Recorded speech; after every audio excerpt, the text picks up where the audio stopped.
He just said, "Right here," and pointed to a road that didn't look like a road. It was 2 in the morning, maybe a little later. We'd been driving through the outskirts of Tampa for close to 20 minutes.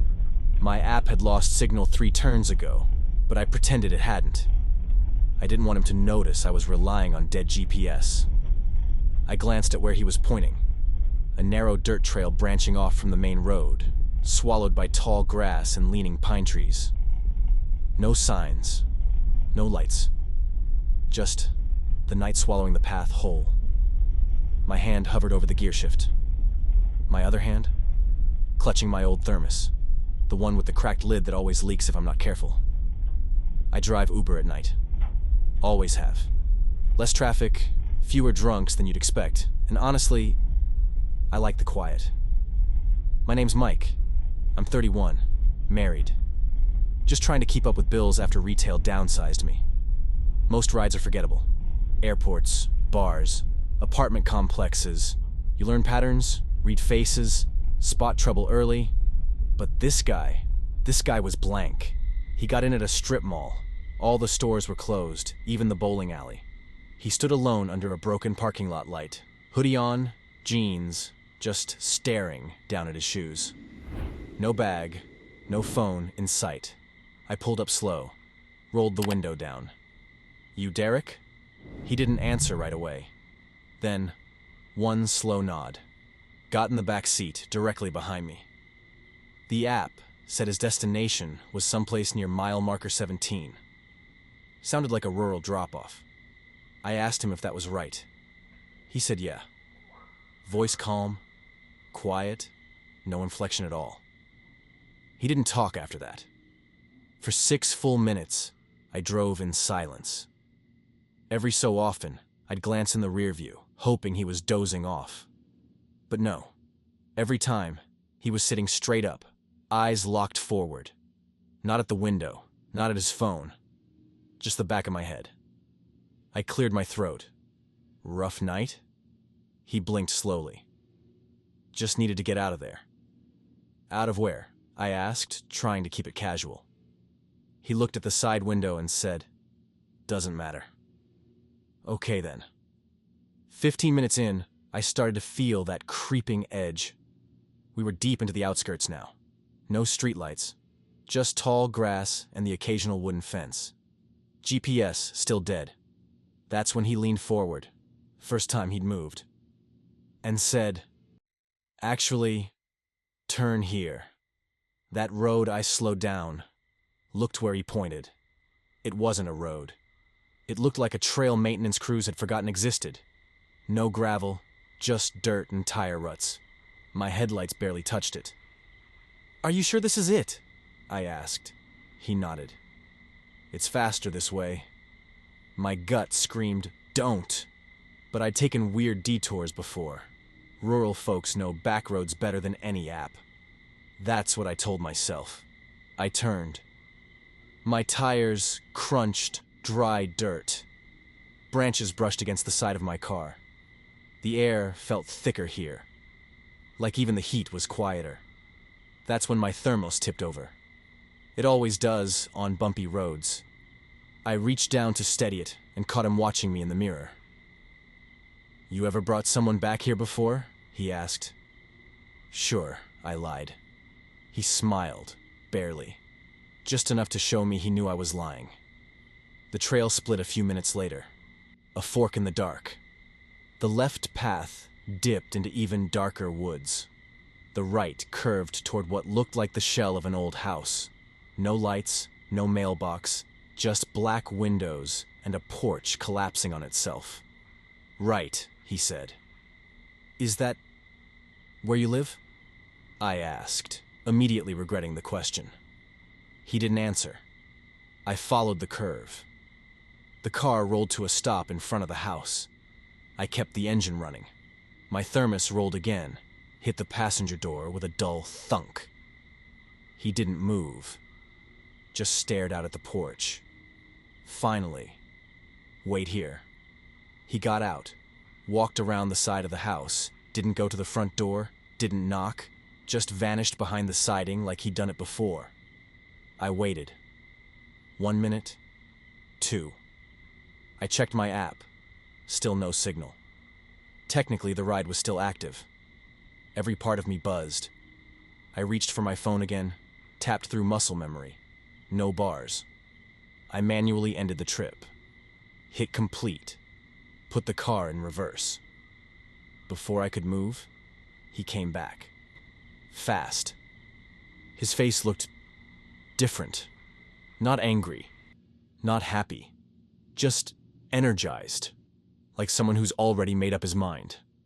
He yanked the rear door open. Take me to the other place. I turned slightly. What other place? He didn't blink. Just drive. I'll tell you. I need to put it in the app, I said. No ride, no insurance coverage. He didn't move. Just stared at me through the rear view. I repeated it. Louder. You need to enter it in the app. After a long pause, he said, Fine. Take me back. Where you pick me up. I put the car in gear and drove. All the way back, he didn't speak. But I could feel him watching. Every few seconds, I'd glance in the mirror. Still upright, still staring. To break the silence, I muttered, Weird night. You could say that, he replied. You okay? He leaned forward slightly. Not yet. Didn't say anything else. When we got back to the strip mall, I pulled under the same flickering light.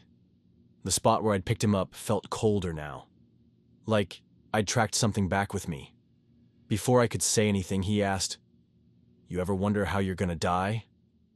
I froze, laughed it off. A nervous, dry noise. Not really. He didn't smile. I think about it all the time. Then he got out. Half in, half out of the car. He stared at me for one last second and said, You picked the wrong guy up tonight. Then he shut the door and walked into the dark. I sat there, hands shaking on the wheel. When I got home, I checked the app again. The trip was gone. No history. The name, Derek, gone. No profile, no timestamp. Just blank.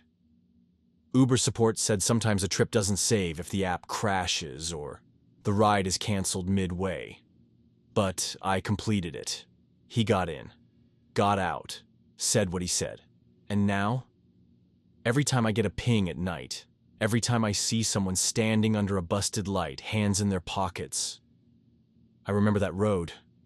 That cracked thermos is still in my console. I can't bring myself to throw it out.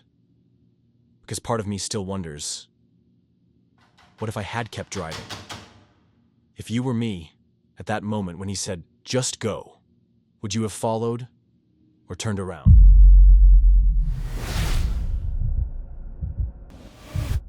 I saw him drop the bag at my front door, but he didn't leave. That's what stuck with me. Not the delivery itself, not the food, just the way he stood there, motionless, maybe 20 feet away from my door, facing the street, like he was waiting for something. It was Friday night in Austin, late July, hot even after sundown. I had just moved into this neighborhood 2 weeks earlier. Still had boxes in the hallway, no furniture in the living room yet. Just me, a fan, and my laptop on the kitchen table. I'd ordered takeout through Uber Eats around 9:45. Nothing fancy, just Thai. I always set it to contactless delivery, no meet at door, no small talk. Just drop the bag and go. But this guy didn't go. I noticed him through the peephole first.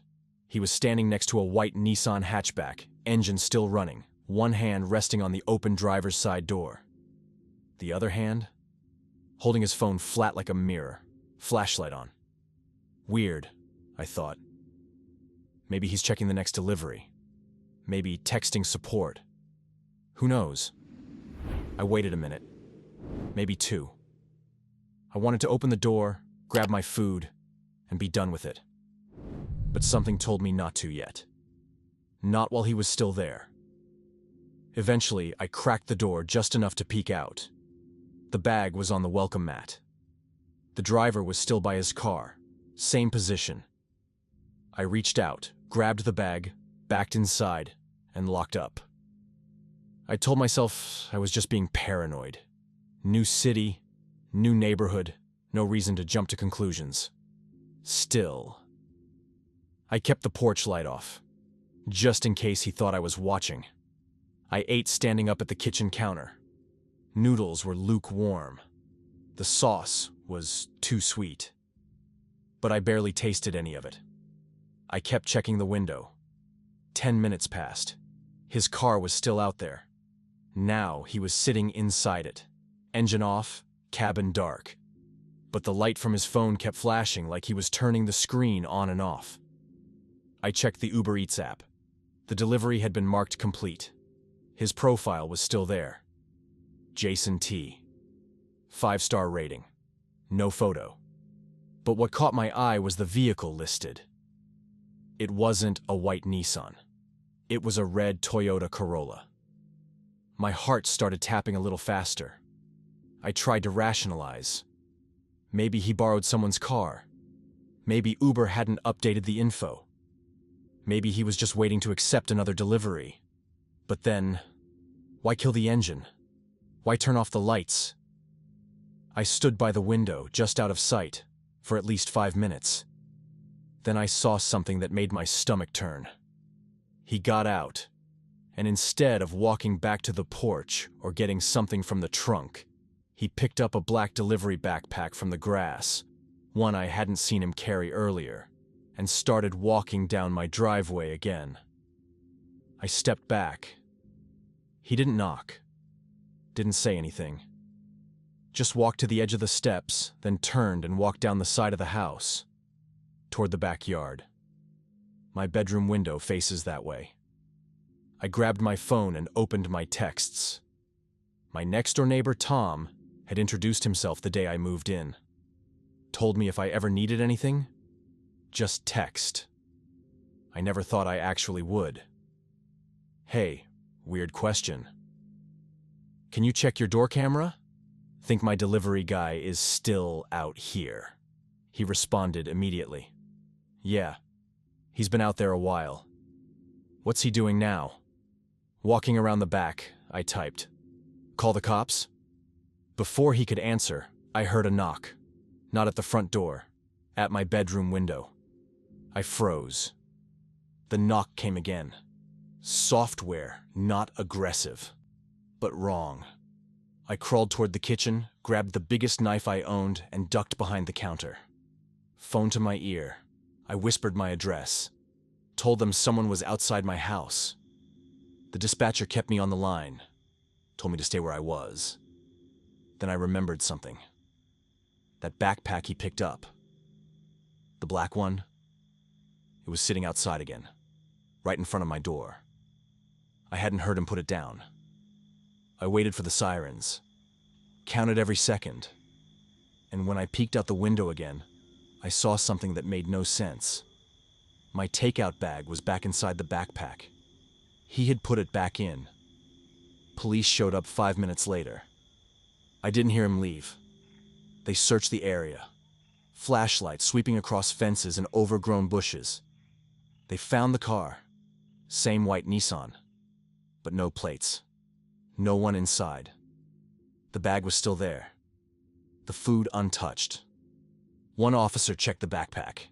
Said it was empty except for a laminated name tag shoved into a side pocket. Not Jason T, not Uber. Just a different delivery service. One that shut down over a year ago. The dispatcher confirmed. The account used for my delivery was real. But the photo didn't match. The car listed didn't match. They flagged the profile and escalated the report. That's all they could do. Next day, I checked with Uber Eats again. The order had vanished from my history. No record of the delivery, no chat log, no tip. Like it never happened. Tom texted me later that afternoon. Told you this neighborhood was quiet. Not that quiet though, huh? I tried to laugh it off. But that night, I couldn't sleep. Every sound outside felt deliberate, Every car passing by made me tense up. I moved a dresser in front of the bedroom window, just in case. I don't order delivery anymore. Even now, months later, I get nervous when I see cars idling too long on the curb, or when someone walks past the house too slow. I still have that backpack. The cops left it behind. Said there was no reason to keep it. No charges, no proof of anything. It's in the garage, shoved into a box I haven't opened since. I think about throwing it away. But part of me can't. Because I keep wondering, was it just a mistake? Or did he come here for something else entirely? If you were me, and you found his old ID in the delivery bag, would you call the cops right away? Or wait and see what he does? When he locked the doors and said, "It'll take a little longer," I knew I'd gotten in the wrong car. It was my first time in DC. I'd flown in for a job interview, fresh off a 6 a.m. flight, barely functioning after 2 hours of sleep. I didn't even check into my hotel, I just dropped my suitcase at the front desk and headed straight to my meeting. Now it was past 9 p.m., and all I wanted was food, air conditioning, and a shower. I stepped outside the office building, pulled out my phone, and called an Uber. Driver's name, Brian. Car, silver Corolla. ETA, 3 minutes. I stood on the curb, refreshing the screen. A silver car pulled up. No logo, no sticker. But I was tired, and the make looked right. He rolled the window down. "Mike?" he asked. That was my name. I said, "Yeah," and got in the back seat. He didn't say much after that. No greeting, no, "How's your night?" Just pulled away from the curb and merged into traffic. The inside of the car smelled like vinyl and something chemical. The radio was off. His phone wasn't mounted. It was face down in the console. After a few blocks, I noticed something strange. The app hadn't updated. I was still marked as waiting for pickup. At first, I figured it was just a delay, but then a notification popped up. "Your driver is arriving soon." My stomach dropped. I looked at the driver. His hands were tight on the wheel, eyes fixed ahead. This isn't the ride, is it?" I asked. He didn't answer, just kept driving. I reached for the door handle. Locked. Child locks. I said louder, "Hey, I think I got in the wrong car." He finally spoke. "It'll take a little longer. Just sit tight." There was no aggression in his voice, but no emotion either. I said, "I need you to stop the car." Nothing. I grabbed my phone, opened the Uber app. Real driver still in traffic 2 blocks away. I texted him, "Cancel. Wrong car." Then I texted a friend back home. "I think someone's pretending to be an Uber." I hit share location. Battery, 6%. The driver took a sharp left onto a street I didn't recognize. No lights, no shops. Just chain-link fences and the backs of warehouses. I tried the window switch. No response. Manual lock? Didn't budge. Then I remembered the thing in my pocket. The paper boarding pass from my flight. I'd kept it out of habit, folded 3 times, sweaty from my hand. I squeezed it like it could anchor me to reality. "Where are we going?" I asked. He didn't respond. "Look, I'm not going to scream or anything. This isn't my ride. Just let me out. I won't say anything." He turned down another alley. I saw a loading dock up ahead. A beat-up van parked near the back. No people. He stopped the car. Without a word, he got out and closed the driver's door gently. Then he walked around the front of the car and disappeared behind the van. I tried kicking the door. Nothing. Looked around the car. No weapon, no tools, just a broken phone mount on the floor. I grabbed it anyway. The car keys were still in the ignition. engine running. That's when I noticed the plate, green lettering on white, not DC, not Maryland. A temporary tag, taped inside the back window. The numbers were partially scratched out. My heart was hammering. I leaned into the front seat, tried the ignition, but it was one of those newer push starts. No key, no response. Then I saw his phone. Unlocked. The map was open. Not Uber. Just a regular navigation app with no destination entered. I snapped a photo of the plate from inside the car and texted it to my friend with one word. Help. He came back carrying something. A duffel bag. Not heavy. No noise. But he held it carefully, like it mattered. He got into the driver's seat and set the bag at his feet. "Everything okay?" I asked, trying to sound casual. My mouth was dry. He didn't answer. "Just put the car in gear," I said. "Where are we going now?" He looked at me in the mirror for the first time, eyes dull. No malice, just absence. "Back." "Back where?" "To where I found you." We drove in silence. I held that broken phone mount like a weapon, even though I knew it wasn't one. He didn't speed, didn't swerve, just drove like this was all normal. When we finally reached the corner where I'd originally been standing, he pulled over slowly. Same spot. He didn't unlock the doors right away, just sat there. "You know," he said, "most people don't check the plate." I nodded, not knowing what to say. He unlocked the doors. I got out. Before I shut the door, he said, "You're lucky I'm not the other guy." Then he pulled away. I stood there shaking, watching the taillights fade. The real Uber pulled up 30 seconds later. "Mike?" he asked. "Yeah," I said. "You're late." I didn't mean it. I got in, locked the door manually, watched every street we turned on, checked the map, matched the license plate, took screenshots. When I finally got to my hotel, I went straight to the bathroom and threw up. I reported the incident to the police. They said they'd look into it. I reported the profile to Uber. They said it might have been a spoof. Some people make fake signs, fake apps to pick up confused riders. Happens more than you think. The boarding pass? Still in my pocket. Still folded, still damp. I kept it. Because every time I reach for it, I remember how close I came to not making it out of that car.